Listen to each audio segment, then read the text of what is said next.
Profesional que hoy podemos lograr contar con su presencia, pues le doy pase a nuestro gran orador y profesional en lo penal, procesal penal, al doctor Juan Carlos Paredes Barales. Muy buenas noches, doctor.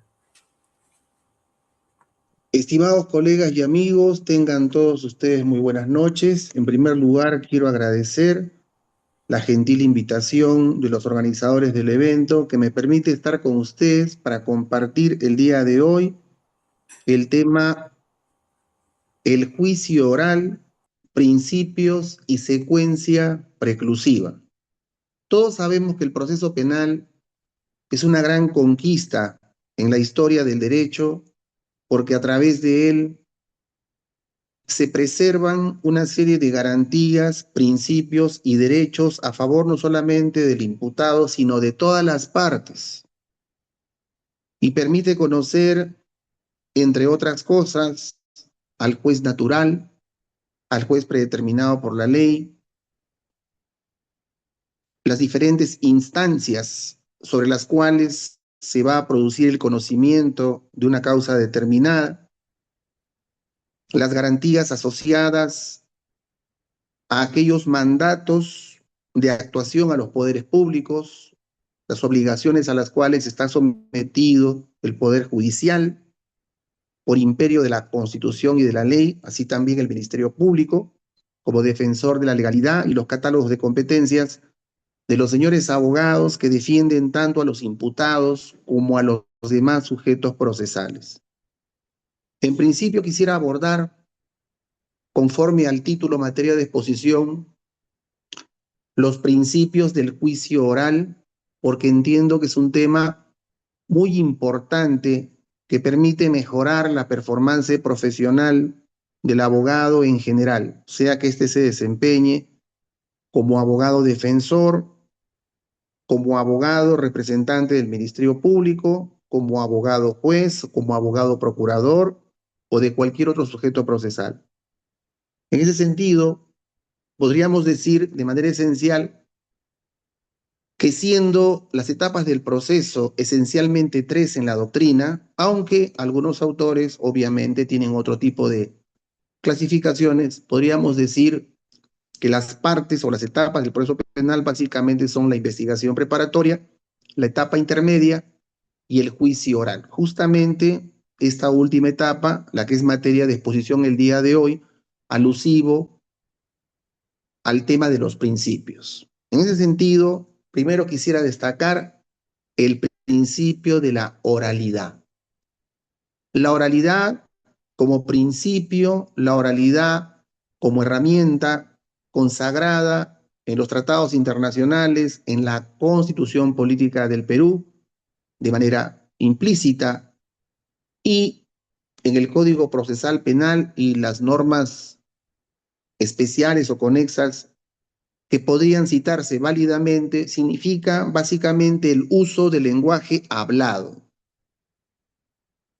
Cuando se implanta en el Perú el nuevo modelo procesal acusatorio, garantista, con visos adversariales, básicamente se implanta el sistema de audiencias, porque el legislador, a tono con la doctrina imperante en el mundo, comprendió que el principio de oralidad debía regir el sistema de audiencias.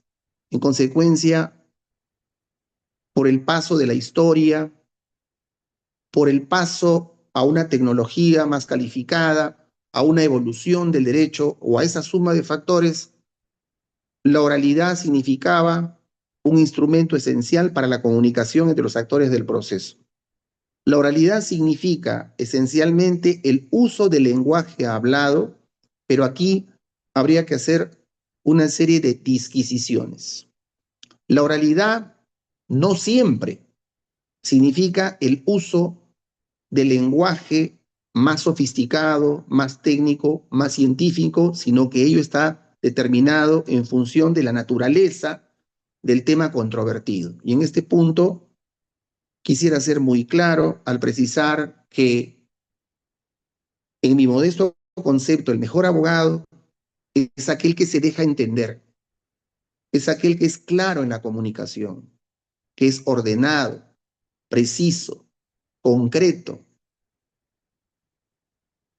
para que de esa manera pueda presentar los alegatos de entrada, los pedidos que correspondan a su ministerio, las alegaciones puntuales que deba hacer en determinado incidente, el interrogatorio de su propósito, el contrainterrogatorio, en cuanto corresponda a testigos, peritos, el propio acusado, en su caso, la mejor oralización de la prueba, los alegatos de cierre, las intervenciones sobre incidentes, todo eso requiere que el abogado, en principio, domine su caso, conforme lo debía hacer el fiscal de la instancia de que se trate y obviamente los jueces a cargo de la audiencia. En este primer momento, entonces, estamos asociando no solamente la oralidad como un principio, como un instrumento, sino que ello tiene como premisa para cada uno de los sujetos procesales el dominio de su caso. Porque si el abogado conoce la causa sometida a su conocimiento, ese abogado va a defender bien. Sea que se trate de una causa difícil, de una causa trágica o de una causa compleja, porque va a tratar de sintetizar lo que más favorece a la pretensión de su defendido para sustentar una ponencia que resulte convincente. La oralidad respecto del Ministerio Público significa lo propio, pero desde su ámbito de competencias. El fiscal, si va a pedir un requerimiento de prisión preventiva, evidentemente tiene que estar totalmente preparado, tanto más si se trata de perseguir la privación de la libertad de una persona que está sometida a un proceso penal, se entiende, por un delito grave. Y esto supone contar con la mejor información de calidad, contar con la mejor esgrima verbal que le permita sustentar por qué concurren todos los presupuestos de una prisión preventiva. A su turno, corresponderá lo propio y de acuerdo al catálogo de competencias para el abogado del agraviado o del actor civil si estuviera constituido, y así también para el abogado defensor del tercero civilmente responsable. La oralidad no es otra cosa que el uso del lenguaje hablado, que constituye un principio asociado también a la oratoria, pero no aquella oratoria con manías que más bien atentan contra la performance profesional del abogado. Por ejemplo, los argumentos repetitivos, los argumentos deleznables, los argumentos impertinentes, los argumentos de poca entidad, los argumentos falaces, los argumentos nimios, los argumentos con un lenguaje meramente elegante o meramente normativo, sin hacer puntual alusión a los hechos materia de controversia. El principio de oralidad es fundamental en el sistema procesal que impera hoy en el Perú y acaso por eso todos los abogados debemos estar preparados no solamente en oratoria, ser muy sólidos profesionalmente en el caso sometidos a nuestra competencia y no pretender sorprender. Respecto de los abogados, siempre como juez superior hago la exhortación antes del desarrollo de la audiencia que ellos rigen su actuación profesional por los principios de veracidad, honestidad, probidad, colaboración con la justicia, buena fe, lealtad procesal, entre otros. A su turno, hago la propia exhortación, pero respecto de los señores fiscales en términos que estos rigen su actuación profesional por los principios de legalidad, taxatividad, objetividad, congruencia, exhaustividad y en su caso pueden alegar incluso a favor del imputado, cosa que es una práctica profesional del Ministerio Público muy poco recurrida. Y así podríamos seguir citando a cada uno de los sujetos procesales conforme a sus competencias. Otro principio muy importante y diríamos esencial del proceso penal es el principio de contradicción. Cuando se produce un proceso penal, evidentemente ello lleva consigo de manera inherente, de manera natural, de manera intrínseca el principio de contradicción, porque será el Ministerio Público el que emita la disposición de formalización de la investigación preparatoria y con ello la carga imputativa contra el encausado y a su turno la defensa técnica la que tendrá la competencia esencial de oponerse, de refutar, de contradecir los cargos, de ejercer el derecho a la defensa técnica que le compete. Entonces, el principio de contradicción es de vital importancia y debe ser entendido como una cuestión absolutamente inherente al proceso penal. Y aquí es muy importante tener en cuenta el concepto de la tolerancia. Como decía el maestro Eduardo Couture, el maestro uruguayo que nos legó el Decálogo del Abogado, que entre otros preceptos recogía: tolera la verdad ajena como quieres que sea tolerada tu propia verdad. Porque en el proceso penal todos debemos tener la suficiente amplitud para tratar de comprender la posición que asume cada una de las partes. Y esto no significa pervertir el proceso, es una cosa muy distinta. Los jueces, con los años, desarrollamos algo así como un detector de mentiras y sabemos cuando un determinado abogado nos miente o cuando un determinado fiscal no está preparado o cuando el abogado del tercero civil realiza una argumentación desprolija. Y eso básicamente tiene que ver con el hecho de no haberse preparado. Si uno quiere saber contradecir, tiene que estar muy bien preparado. Así también podríamos citar, en ese orden, hemos hablado de la oralidad, de la contradicción, el principio de concentración, que es un principio muy venido a menos en mi modesto concepto, porque nosotros vemos en el sistema de audiencias imperante en el Perú cómo es que más bien existe una tendencia a demorar los procesos, a pervertir los procesos, a entrampar las audiencias, a promover incidentes de mínima entidad que no tienen mayor justificación. Y esto también nosotros lo hemos venido observando hace mucho tiempo, desde que entró en vigencia el Código Procesal Penal hacia el año 2006 en Huaura.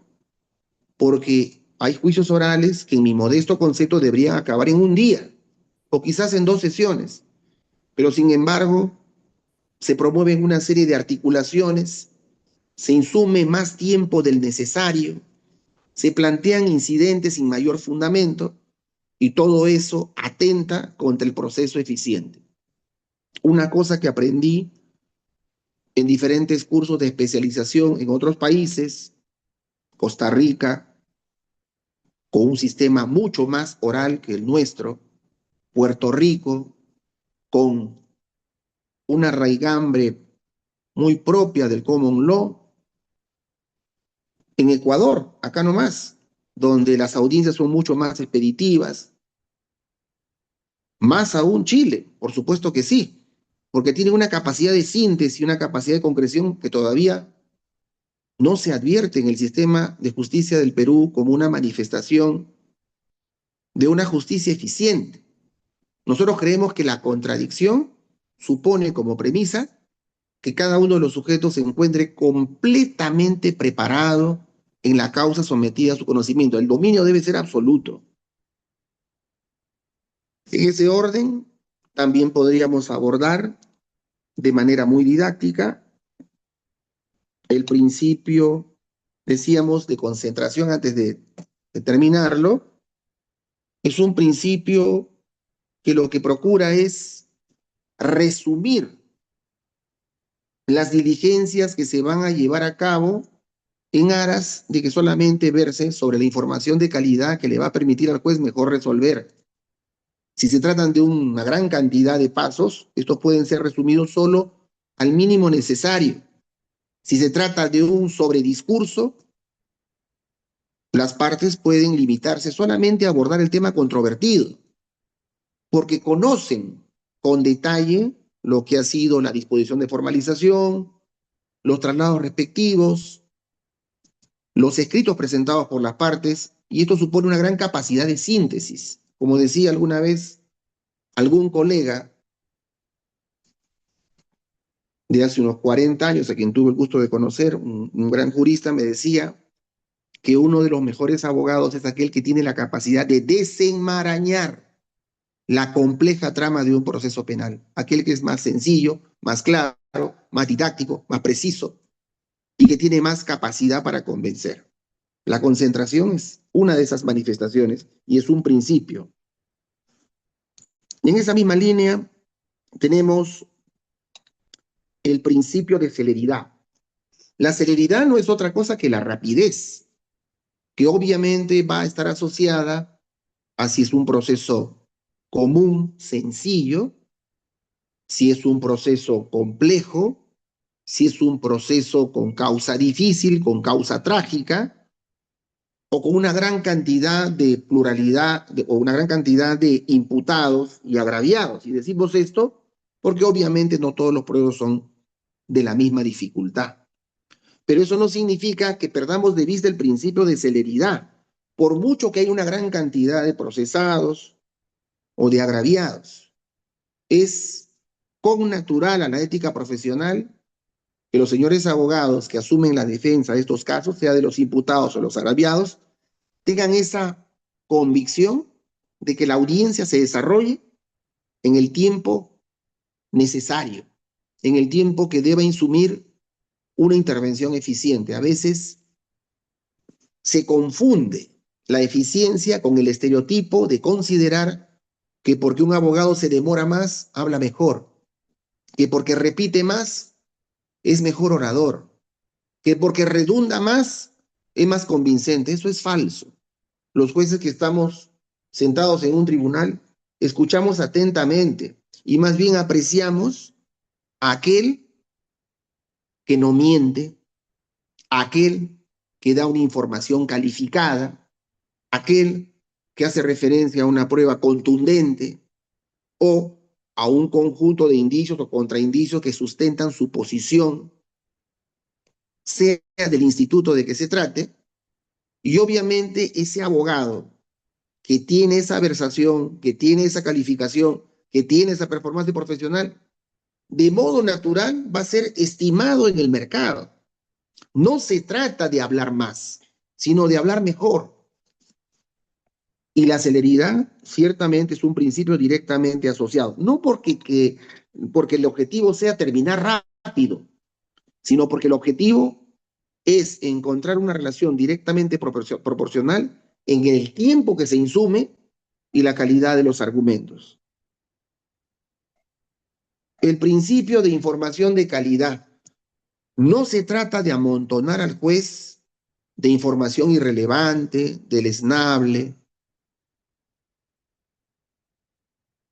sin mayor importancia. Se trata de darle al juez los insumos necesarios que le permitan dar una resolución en justicia. Y por eso la información de calidad debía ser el objetivo esencial en toda audiencia a cargo de las partes. Podría poner muchos ejemplos, pero muchas veces en audiencias de prisión preventiva por delito de acto contra el pudor, los señores abogados citan, por ejemplo, el certificado médico legal y dicen, la mejor demostración de que el delito de acto contra el pudor no se ha cometido es que las conclusiones que arroja el certificado médico legal es que la menor no tiene lesiones genitales, paragenitales, extragenitales, corporales, como si la pertinencia de la prueba, el certificado médico legal, estuviera directamente asociada al delito de actos contra el pudor, cuando en realidad, por su propia naturaleza, este delito simplemente exige tocamiento, sobamiento, contacto, donde el agresor normalmente toca a una menor sin que ello obviamente deje vestigio o lesión alguna. A lo sumo, la data del certificado médico legal hará referencia a la expresión que reveló la menor cuando afrontaba el examen médico. Y allí la menor, por transcripción del profesional de la medicina, podría haber dicho: la menor señala que su padrastro la tocó en la fiesta patronal, cuando se desarrollaba la fiesta patronal, en circunstancias que llegó en estado de ebriedad y se metió a su cama. Esa data para los jueces no deja de ser una información de calidad importante asociada a la causa probable, siempre que sea parte de la prueba individual conjunta y razonada. Evidentemente, la sola data, sin mayores elementos de prueba, no tiene capacidad para sustentar una imputación en la que se requiere una prisión preventiva. Así también el principio de preclusión, que no es otra cosa que el principio que hace referencia a cerrar las etapas que corresponden o las subetapas que corresponden al desarrollo de una audiencia determinada. Podría ser una audiencia de juicio oral o una audiencia sobre incidentes. Todos sabemos que si ya se cerró los alegatos de entrada, vamos a pasar probablemente, en caso de que el acusado no acepte el principio de conformidad, vamos a pasar al interrogatorio del acusado si éste aceptara bajo la égida de su abogado defensor. El principio de conducción de la audiencia. El juez tiene la conducción de la audiencia. Cuando es un juzgado colegiado o un tribunal, evidentemente la conducción la tiene el juez ponente. Y yo quiero añadir algunos principios que he observado en audiencias en otras latitudes de otros países por considerarlas prácticas profesionales eficientes. Por ejemplo, a propósito del ejemplo que acabo de poner, ese principio de esgrima verbal, en virtud del cual el juez puede interrumpir en cualquier momento de la audiencia para una aclaración, porque el propio Código Procesal Penal reconoce que el juez, al ejercer un control de la audiencia, evidentemente va a desarrollar también un control de la argumentación, un control de la prueba, un control del tiempo, un control de la actuación de los sujetos procesales. Porque no se trata de que el juez sea algo así como un convidado de piedra a la audiencia y no deba tener una actitud activa. En mi modesto concepto, y en esto coincido plenamente con el doctor César San Martín Castro, el juez puede formular preguntas de carácter residual. Hace poco hemos escuchado a un distinguido abogado, jurista, que ha señalado que el juez no debe intervenir si se trata del interrogatorio del acusado, porque la ley no lo dice. Pregunta: ¿las normas, reglas lo deben decir todo? ¿Los artículos del código lo deben decir todo? ¿Podemos relegar la validez y la importancia de los principios? El juez debe quedarse con la duda. El juez debe quedarse en la ignorancia. Si, por ejemplo, nadie ha preguntado el número de veces que el padrastro violó a su hijastra y no se precisa en imputación, pregunto, ¿el juez no puede formular ese interrogante y preguntarle a cualquiera de las partes, incluso al propio acusado, que ha reconocido en algún caso haber tenido relaciones sexuales con la menor, pero según su propia versión, con consentimiento de esta, a diferencia de lo que aparece en la imputación, en la que se alude a que fue por violencia? Señor, usted ha señalado que ha tenido una relación sentimental con la menor de 14 años de edad. ¿Podría decir cuántas veces aproximadamente sostuvieron relaciones sexuales o durante cuánto tiempo mantuvieron esa relación sentimental, porque esas preguntas que se orientan al esclarecimiento de los hechos le van a permitir al juez su pronunciamiento en justicia. Naturalmente, las posiciones en derecho normalmente dependen del lugar que ocupe el abogado profesional del derecho, si es juez, si es fiscal, si es abogado defensor de los imputados. ¿Acaso por eso, muy a menudo, en los programas de televisión vemos que desfilan los señores abogados de los imputados? Normalmente no lo pueden hacer los jueces porque tienen un impedimento normativo. Ellos no pueden prejuzgar, no pueden adelantar juicio, no pueden emitir opinión respecto del caso sometido a su conocimiento. Es una gran desventaja. ¿O acaso es una obligación tan natural que pone en el tapete actuaciones disímiles en el plano mediático? Porque mientras el abogado puede ir a hablar todo el día, todos los días, a los diferentes medios, el juez no puede decir nada. Solamente habla a través de su resolución. Y los señores fiscales en los últimos tiempos sí se notó algo así como tratar de equiparar la balanza, pero obviamente también eso está sometido a una serie de riesgos.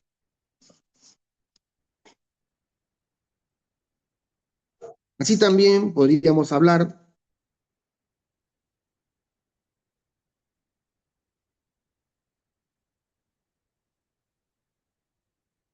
pasando a la segunda parte de la exposición, sobre la secuencia preclusiva del juicio oral. El abogado defensor, los imputados, y en realidad todos los abogados de los sujetos procesales deben tener claro cuál es su catálogo de competencias. Alguna vez un ex magistrado de la Corte Suprema dijo, el abogado debe tener la virtud de conocer a su juez, porque los jueces no somos iguales. Hay jueces que son marcadamente pro imputados. Puede darse un caso de violación sexual múltiple, pero si los agentes de violación sexual en su condición de imputados acreditan que pagan la luz, que pagan el agua, que pagan el teléfono, que pagan el colegio de sus hijos, que tienen domicilio conocido, que tienen arraigo familiar, que tienen arraigo laboral, hay jueces que para ellos todo lo que acabo de exponer es razón suficiente para dar comparecencia y para no imponer prisión. Es una formación que personalmente considero tiene que ver con la posición a ultranza pro imputado. También hay posiciones en otros jueces que son más tradicionales, más conservadores, más asociados a la eficacia de los mandatos recogidos en los tratados internacionales, en la Constitución Política del Perú, en las normas procesales, y para ellos no va a tener mayor importancia o relevancia el hecho de que el imputado pague la luz, el agua, el teléfono, tenga arraigo familiar, laboral, de negocio o lo que fuere. Para ellos, para ese grupo de jueces pro agraviado, probablemente sea más importante decir que la lucha contra la agresión o la violencia contra la mujer debe ser una lucha eficaz,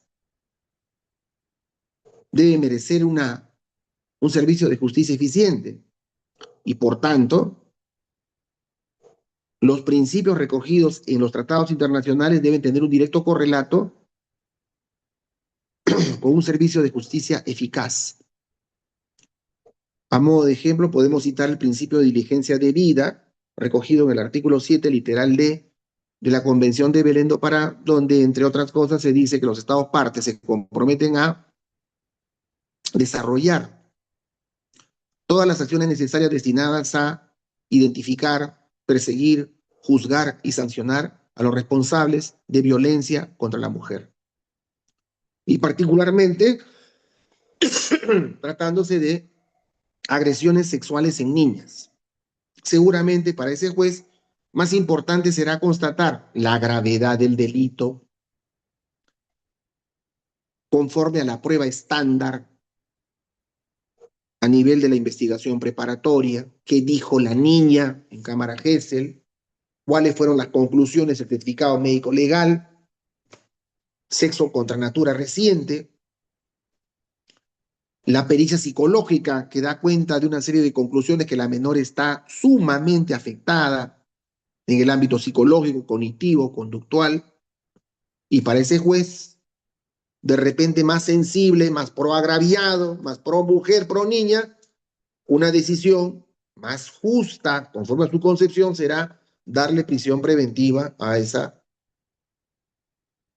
agresor sexual. Pero esto es así. Los jueces no son iguales. Las personas no somos iguales. La igualdad en términos de calidades personales, profesionales, solamente existiría en la aritmética con la propiedad de la simetría, con la propiedad simétrica, pero no en el derecho, que es una ciencia interpretativa. Y acaso por eso, una ciencia argumentativa, en la que siempre van a haber diferencias, en donde quizás con el tiempo uno aprende a reemplazar siempre la pasión que normalmente nos embarga cuando jóvenes,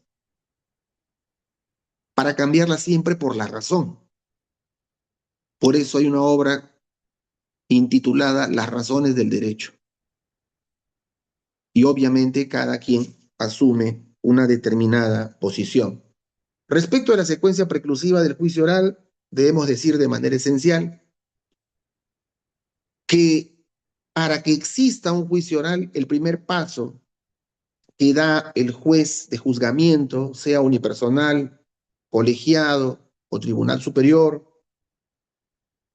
o tribunal supremo, es la instalación de la audiencia, que se consigue cuando están presentes los sujetos procesales que exige la norma procesal. Obviamente aquí se hace referencia expresa al representante del Ministerio Público, al abogado defensor del acusado y al propio acusado.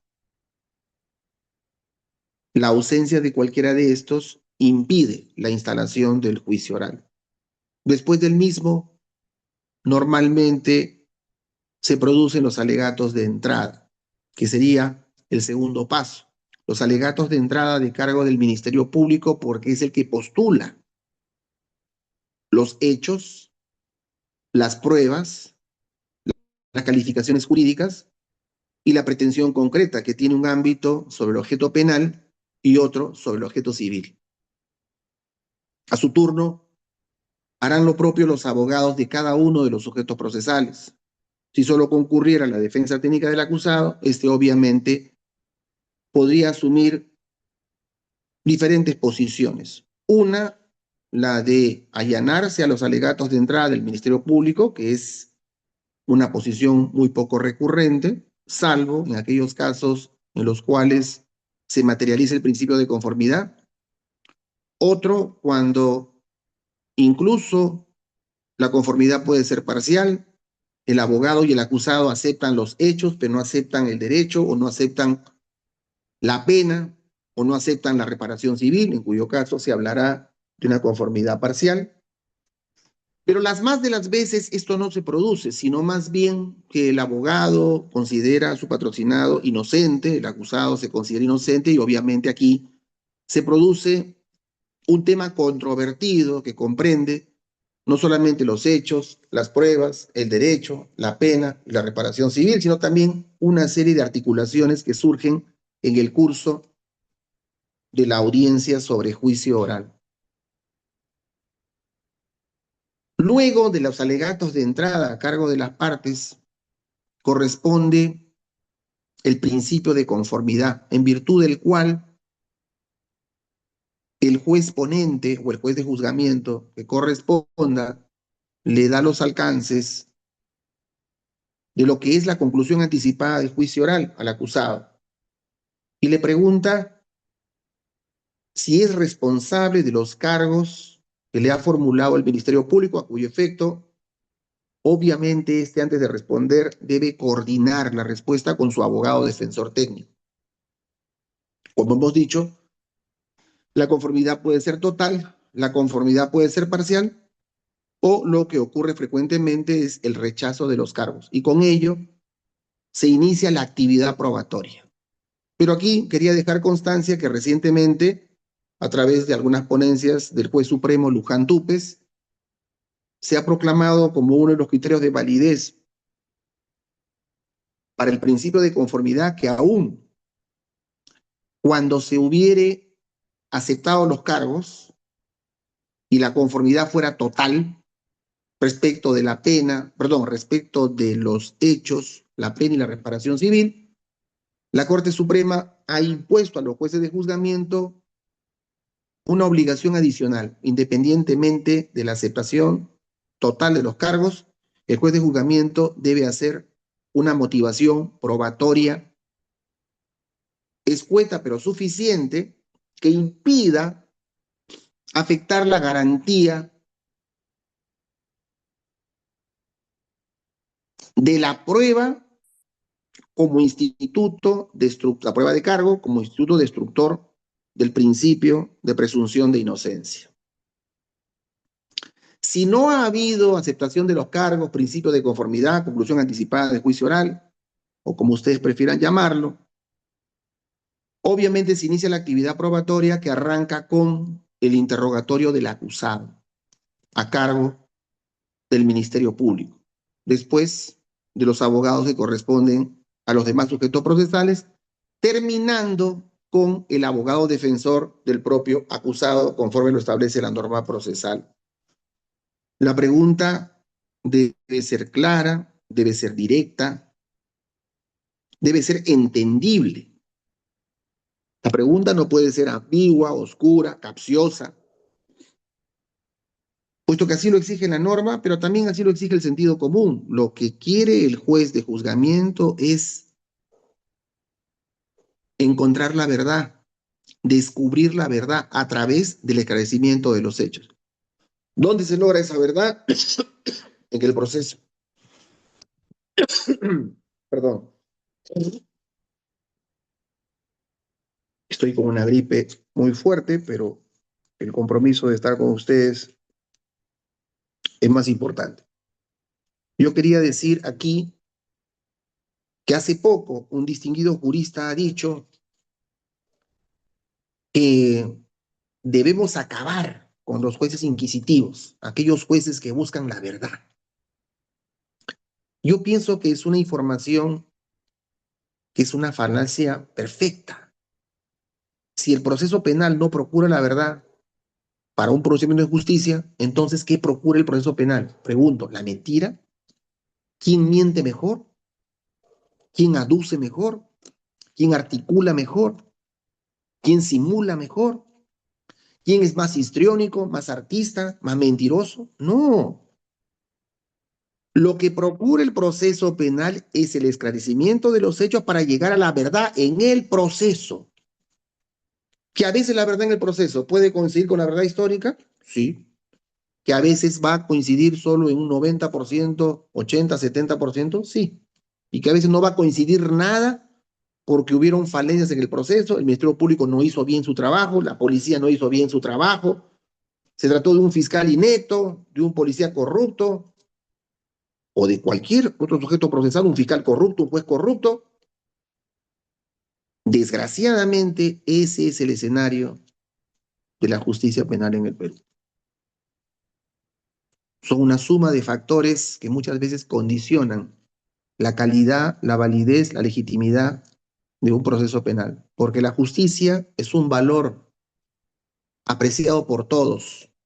Si nosotros tomamos conocimiento, y hay bastante prueba, que el violador sometió a la niña de manera recurrente en su condición de padrastro, a la niña que era su hijastra durante 5 años, lo que clama la sociedad, la población,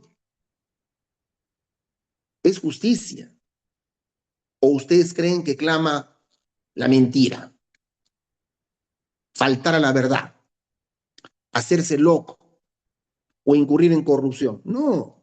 Por eso cuando ese distinguido abogado y jurista, a quien yo respeto, dijo, hay que acabar con los jueces inquisitivos que buscan la verdad. No, el juez está para encontrar la verdad. Y acá también es importante decir que coincidimos con el doctor Seda San Martín, porque él incluso en un lenguaje y un tono más agresivo y poco comprendido, dijo, ahí me importa un pepino las teorías del caso, lo que aleguen los señores abogados. No, a mí me interesa encontrar la verdad. Así lo dijo. Y fue bien criticado, la verdad, injustamente criticado. Porque si el proceso penal no existe para encontrar la verdad, entonces, ¿qué debe encontrar? ¿La falacia? ¿La mentira? ¿La viveza? ¿Qué debe encontrar? ¿Cuál sería su objetivo, su naturaleza de ser? Ahora, claro, no va a ser la verdad pues a cualquier precio, como exagerada y tendenciosamente plantean muchos abogados, ¿no? Dicen, no, pero esa verdad se ha encontrado a cualquier precio, que el juez ha preguntado. El juez puede preguntar de manera residual. Claro que sí, el juez no es un convidado de piedra. El juez no puede decir, como la norma regla no lo dice, entonces me quedo calladito. Estoy con duda y me quedo callado. Y como no debo encontrar la verdad, entonces no importa que emita un pronunciamiento sin justicia. No, eso es una falacia. Después del interrogatorio del acusado sigue el interrogatorio del testigo, que en esencia es lo mismo, sino que hay interrogatorio y contrainterrogatorio. El interrogatorio es directo, claro, puntual, sencillo, y el contrainterrogatorio es el que permite que la pregunta que formula la contraparte pueda tener alguna información íncita en la pregunta a los efectos de lograr un esclarecimiento de los hechos desde su propia perspectiva. Obviamente, la pregunta no puede ser una pregunta que no respete los cánones establecidos en la norma procesal. Lo propio que ocurre con los testigos, con los testigos ocurre con los peritos, porque la secuencia preclusiva es acusado, testigo, perito. Y aquí también es muy importante significar que la prueba tiene principios y esos principios están relacionados con la validez de la prueba, la pertinencia de la prueba, la conducencia de la prueba y la utilidad de la prueba. Y esto es algo tan esencial que permite que la parte que esté formulando la interrogante tenga clara esta concepción de la prueba, con sus propios principios enunciados a los efectos que la información que brinde el deponente sea información de calidad. Muchas veces se incurren en falacias, se incurren en medias verdades, en respuestas sesgadas, que lo único que pretende es sustentar una posición sin que ellos se orienten a la verdad. Y nosotros los jueces lo advertimos todos los días. Y a veces tenemos por tolerancia que permitir que el interrogatorio se produzca porque el abogado tiene una teoría del caso. Normalmente quiere sesgar el caso. Y aquí sí yo quiero dejar constancia de algo muy importante. Pregunto, cuando el abogado trata de sesgar el caso, sesgar los hechos, sesgar las pruebas, sesgar el derecho, probablemente corresponda al ejercicio irrestricto del derecho a la defensa técnica. Pero pregunto, ¿esto a veces entra en colisión con la ética profesional? Particularmente yo creo que sí. Porque el derecho a la mentira del imputado no existe. Y eso hay que decirlo claramente. Más bien, el artículo 288 de la Ley Orgánica del Poder Judicial impone como un principio que rige la actuación de los señores abogados el principio de veracidad. Y si ustedes van al diccionario de la Real Academia de la Lengua Española, el principio de veracidad o el concepto de veracidad, la noción veracidad, el vocablo veracidad, hace referencia a todo aquello asociado a la verdad, no a la mentira, no al sesgo. Me atrevería a decir que muchos abogados, no solo acá en San Martín, sino también en todo el Perú y en todo el mundo, son expertos en la mentira, ¿no? Expertos en la falacia, expertos en el sesgo, expertos en confundir. La vez pasada tuvimos nosotros un caso bien grave en donde vino un abogado de Lima y todo lo pervirtió, todo lo entrampó, todo lo desconfiguró el curso natural de una audiencia que debía acabar en 3 sesiones, no acabó, acabó en 30 sesiones. Porque tú eras objeción, me opongo, objeción, me opongo, que reformule la pregunta. Muchas veces no tenía razón. Nosotros tenemos que estar apercibiendo, señor abogado, la pregunta ha sido clara, ¿en qué se opone, doctor? A ver, improcedente, la oposición, doctor, a ver. Y nos decía, pero corra traslado pues al tribunal, usted no hace justicia solo. Pero si ustedes ven los juicios orales más importantes en el Perú, por ejemplo, el que tuvo al doctor San Martín Castro como ponente en el caso Fujimori, el doctor San Martín resolvía muchas veces solo, sin correr traslado al doctor Prado o al doctor Príncipe. Presumo que porque había un consenso implícito entre los jueces que llevaban a cabo ese juicio para responder de esa manera. Él resolvía solo. A veces, obviamente, hacía un receso y resolvían previa deliberación. En esa misma línea, hace poco, el doctor Neira Flores, que fue ponente en el caso Pedro Castillo por el golpe de Estado, rebelión, conspiración y otros delitos, hacía lo propio, pese a que no era el juez ponente, porque era el presidente de la sala especial, algunas veces intervino en la audiencia para resolver el solo. O a veces lo hacía la propia jueza suprema ponente. Entonces, en el curso de un juicio oral se dan una serie de incidentes. Y como decíamos, la actividad probatoria arranca con el interrogatorio del acusado, pasa al interrogatorio del testigo, del perito, y después pasamos a la oralización de la prueba.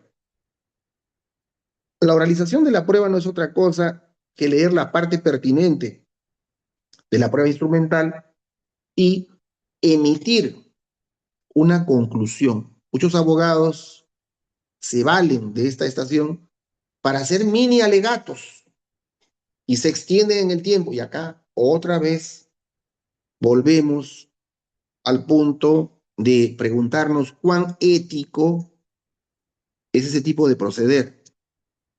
En modesto concepto, el juez ponente o el presidente tiene facultad para imponer orden y exigirle a ese abogado defensor que se ciña al texto expreso y claro de la estación de la realización de la prueba, que no faculta a realizar mini alegatos, sino solo emitir conclusiones que son breves para correr traslado a los demás sujetos procesales y a través de ese proceso dialéctico encontrar la información de calidad que es el insumo que necesita el juez de juzgamiento. Después de ello, viene la estación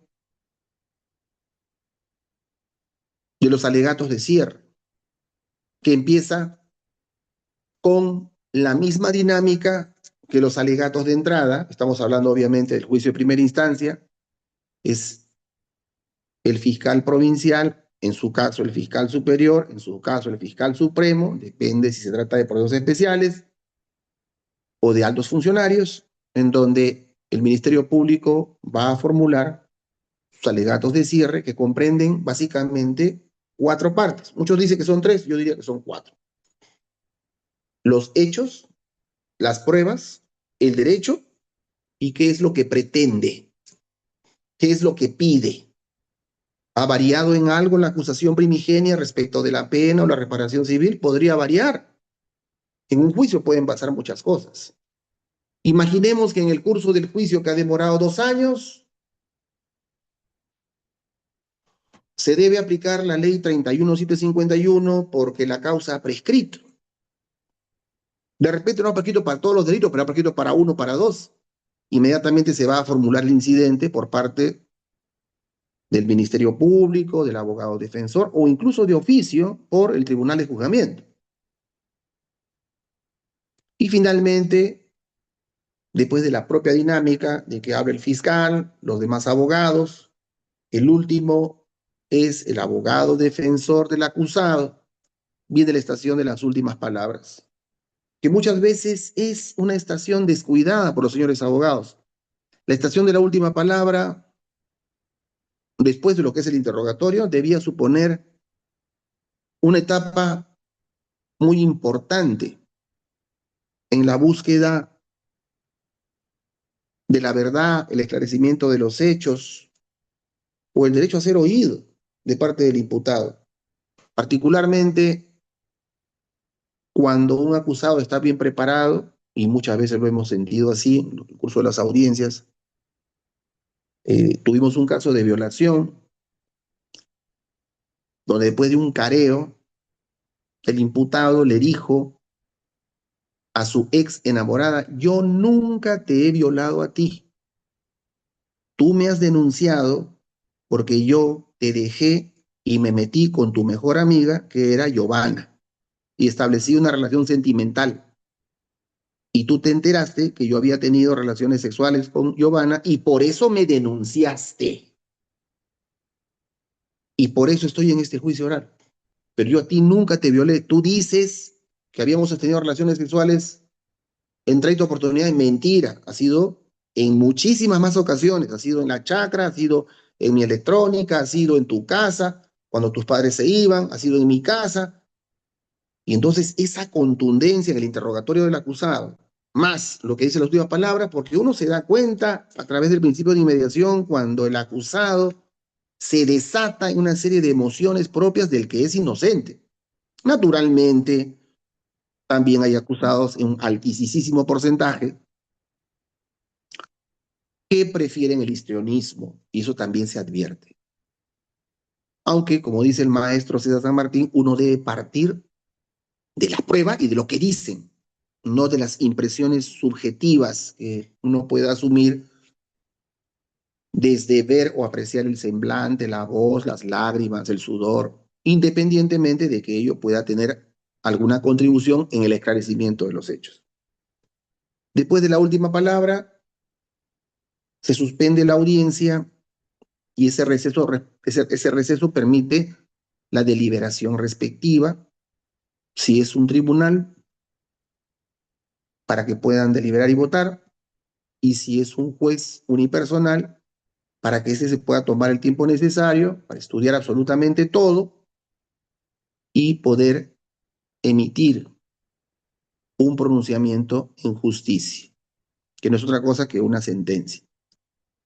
El juez tiene esa final ventaja de haber visto todo, apreció con sus ojos, con sus oídos, apreció ontológicamente con todo su ser qué cosa es lo que dijeron las partes.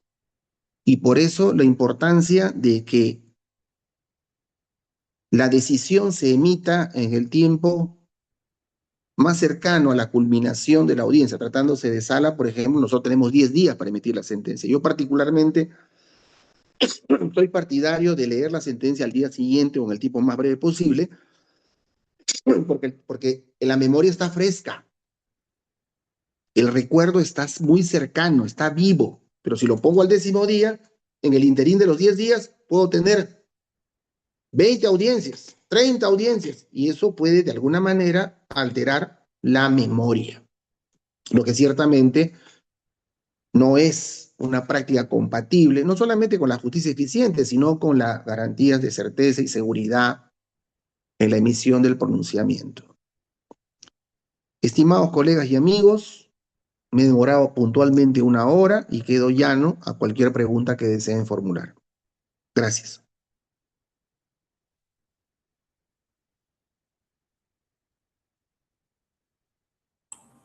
Bien, a ver si hay alguno de los participantes aquí que tengan alguna pregunta o algo que quedó en duda y puedan realizarla en este tiempo prudente para que el doctor la pueda contestar con la altura que corresponde. Esperamos unos segundos. Si no lo damos como bien entendido.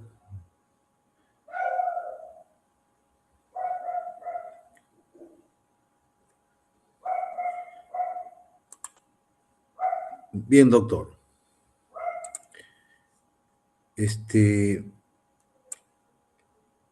Al ver y al percatarnos de que no existe alguna participación de parte de nuestros participantes, valga la redundancia en el término, este equipo de trabajo y aunado con el Colegio de Abogados, quiero agradecerle a usted, doctor Paredes, su brillante disertación sobre el tema principios y secuencia preclusiva, el cual aportó un valor académico inestimable a este curso de especialización, con la claridad, profundidad y enfoque práctico con los que abordó una materia tan compleja, no solo que evidenciaban su sólida trayectoria y dominio del derecho procesal, doctor, sino que también han enriquecido significativamente el perfil profesional de todos nuestros participantes. Eso creo entenderlo muy claro. Por ello, doctor, valoramos también profundamente su generosidad al compartir su conocimiento y su valioso tiempo, contribuyendo pues de manera directa a la excelencia de esta capacitación académica. Gestos como el suyo, doctor Juan Carlos Paredes, fortalecen el nivel del debate jurídico en nuestra comunidad, enriquecen, alimentan notablemente. Por ello que le reiteramos nuestra gratitud, ¿no?, y admiración, doctor, esperando contar con el honor de su colaboración en futuras actividades académicas.